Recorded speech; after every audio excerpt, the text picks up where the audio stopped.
আমি অনেকের মন খারাপের জায়গাটা বুঝতে পারি যে আমাদের অনেক প্রবীণ গুরুরা আছে যে তাদেরকে বাদ দিয়ে কেন আমাকে পদকটি দেয়া হলো। অনেক গুরুজনকে কেন দেয়া হয়নি সেই বিষয়ে তাদের যেমন মন খারাপ, একইভাবে আমারও মন খারাপ। আমি আসলে এমন কাউকেই দেখিনি যে সোশ্যাল মিডিয়া বা পাবলিক প্ল্যাটফর্মে অ্যাভেইলেবল কিন্তু সমালোচনার শিকার হয়নি।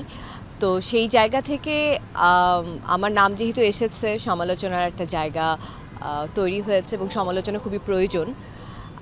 আমি অনেকের মন খারাপের জায়গাটা বুঝতে পারি যে আমাদের অনেক প্রবীণ গুরুরা আছে যে তাদেরকে বাদ দিয়ে কেন আমাকে পদকটি দেয়া হলো।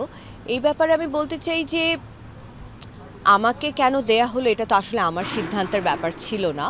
আমাকে আগে মানে আমার কাছে জেনে পদকটা দেয়া হয়নি। আর অনেক গুরুজনকে কেন দেয়া হয়নি সেই বিষয়ে তাদের যেমন মন খারাপ, একইভাবে আমারও মন খারাপ।